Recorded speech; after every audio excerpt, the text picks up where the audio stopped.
ओम शांति। अव्यक्त बाप दादा के मधुर महावाक्य दिनांक 16 जून 1972। हर्षित रहना ही ब्राह्मण जीवन का विशेष संस्कार। सदा हर्षित रहने के लिए कौन सी सहज युक्ति है? सदा हर्षित रहने का यादगार रूप में कौन सा चित्र है जिसमें विशेष हर्षित मुख को ही दिखाया जाता है? विष्णु का लेटा हुआ चित्र दिखाते हैं। ज्ञान को सिमरण कर हर्षित हो रहा है। विशेष हर्षित होने का चित्र ही यादगार रूप में दिखाया हुआ है।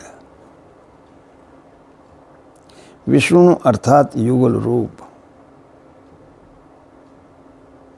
विष्णु के सब रूप आप लोग भी हो ना। नर से नारायण और नारी से लक्ष्मी आप ही बनने वाले हो या सिर्फ बा बनते हैं? नर और नारी दोनों ही जो ज्ञान को सिमरण करते हैं वह ऐसे हर्षित रहते हैं। तो हर्षित रहने का साधन क्या हुआ? ज्ञान का सिमरण करना। जो जितना ज्ञान को सिमरण करते हैं वह उतना ही हर्षित रहते हैं। ज्ञान का सिमरण न चलने का कारण क्या है? व्यर्थ सिमरण में चले जाते हो। व्यर्थ सिमरण होता है तो ज्ञान का सिमरण नहीं होता। अगर बुद्धि सदा ज्ञान के सिमरण में तत्पर रखो तो सदा हर्षित रहेंगे। व्यर्थ सिमरण होगा ही नहीं। ज्ञान सिमरण करने के लिए सदैव हर्षित रहने के लिए खजाना तो बहुत मिला हुआ है। जैसे आजकल कुछ बहुत धनवान होते हैं तो कहते हैं इनके पास तो अनगिनत धन है। ऐसे ही ज्ञान का खजाना जो मिला है वह गिनती कर सकते हो।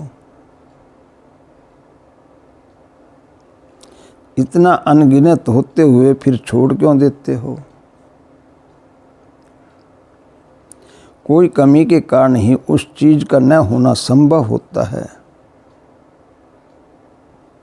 लेकिन कमी न होते भी चीज न हो यह तो नहीं होना चाहिए। ज्ञान के खजाने से ये बातें ज़्यादा अच्छी लगती हैं क्या? जैसे समझते हैं कि ये बहुत समय की आदत पड़ी हुई है इसलिए ना चाहते भी आ जाता है। तो अब ज्ञान का सिमरण करते हुए कितना समय हुआ है? संगम का 1 वर्ष भी कितने के बराबर है? संगम का 1 वर्ष भी बहुत बड़ा है। इस हिसाब से देखो तो यह भी बहुत समय की बात हुई ना। तो जैसे वह बहुत समय के संस्कार होने के कारण ना चाहते भी स्मृति में आ जाते हैं तो यह भी बहुत समय की स्मृति नेचुरल क्यों नहीं रहती? जो नई बात व ताज़ी बात होती है वह तो और ही ज़्यादा स्मृति में रहनी चाहिए, क्योंकि प्रेजेंट है वह तो फिर भी पास्ट है।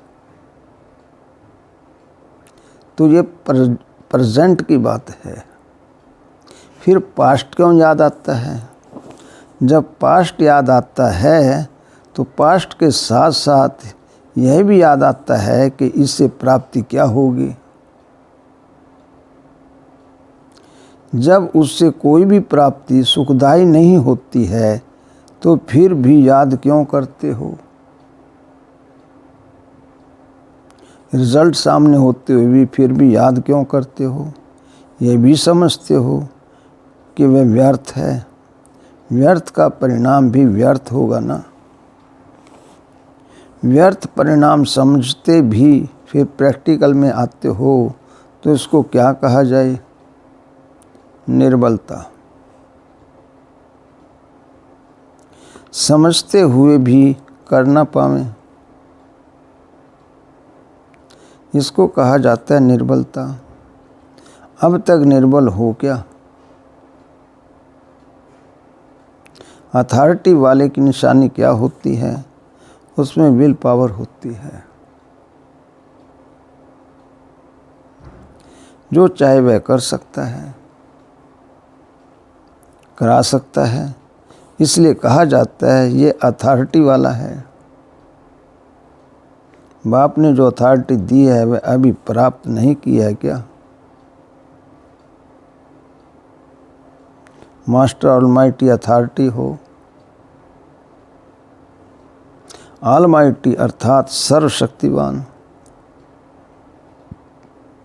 जिसके पास सर्वशक्तियों की अथॉरिटी है, वह समझते भी कर ना पावें तो उनको ऑलमाइटी अथॉरिटी कहेंगे। यह भूल जाते हो कि मैं कौन हूँ।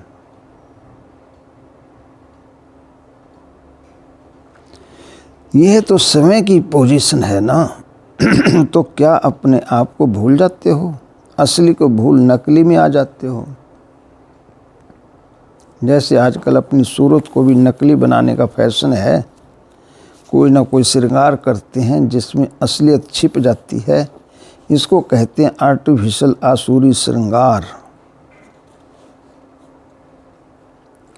असल में भारतवासी फिर भी सभी धर्मों की आत्माओं की तुलना में सतोगुणी हैं, लेकिन अपना नकली रूप बनाकर आर्टिफिशियल एक्ट और श्रृंगार कर दिन प्रतिदिन अपने को असुर बनाते जा रहे हैं। आप तो असलियत को नहीं भूलो। असलियत को भूलने से ही आसुरी संस्कार आते हैं। लौकिक रूप में भी जो पावरफुल बहुत होता है, उसके आगे जाने की कोई हिम्मत नहीं रखते। आप अगर ऑलमाइटी अथॉरिटी की पोजीशन पर ठहरो तो यह आसुरी संस्कार व व्यर्थ संस्कारों की हिम्मत हो सकती है क्या आपके सामने आने की? अपनी पोजीशन से क्यों उतरते हो? संगम युग का असली संस्कार है जो सदा नॉलेज देता और लेता रहता है। उसको सदा ज्ञान समृद्धि में रहेगा और सदा हर्षित रहेगा। ब्राह्मण जीवन के विशेष संस्कार ही हर्षित पने के हैं। फिर इससे दूर क्यों?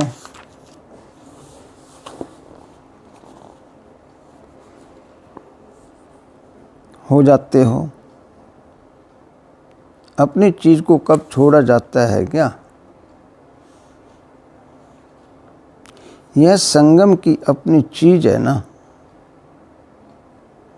अवगुण माया की चीज है जो संग दोष से ले ली।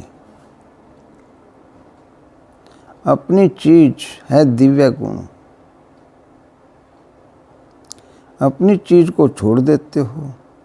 संभालना नहीं आता है क्या? घर संभालना आता है? हद के बच्चे आदि सब चीज़ें संभालने आती हैं और बेहद की संभालना नहीं आती।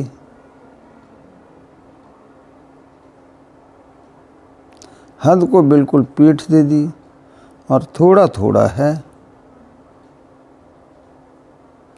जैसे रावण को सीता की पीठ दिखाते हैं, ऐसे ही हद को पीठ दे दी। फिर उनके सामने तो नहीं होंगे कि फिर वहाँ जाकर कहेंगे क्या करें। अभी बेहद के घर में बेहद का नशा है। फिर हद के घर में जाने से हद का नशा हो जाएगा। अभी उमंग उल्लास जो है वह हद में तो नहीं आ जाएगा। जैसे अभी बेहद का उमंग व उल्लास है, उसमें कुछ अंतर तो नहीं आ जाएगा। हद को विदाई दे दी कि अभी भी थोड़ी खातरी करेंगे। समझना चाहिए ये अलौकिक जन्म किसके प्रति है? हद के कार्य के प्रति है क्या अलौकिक जन्म क्यों लिया? जिस कार्य अर्थी अलौकिक जन्म लिया वो कार्य नहीं किया तो क्या किया? लोगों को कहते हो ना, बाप के बच्चे होते बाप का परिचय ना जाना तो बच्चे ही कैसे? ऐसे ही अपने से पूछो। बेहद के बाप के बेहद के बच्चे बन चुके हो, मान चुके हो, जान चुके हो, फिर भी बेहद के कार्य में ना आवे तो अलौकिक जन्म क्या हुआ? अलौकिक जन्म में ही लौकिक कार्य में लग जावें तो क्या फायदा हुआ? अपने जन्म और समय के महत्व को जानो, तभी महान कर्तव्य करेंगे।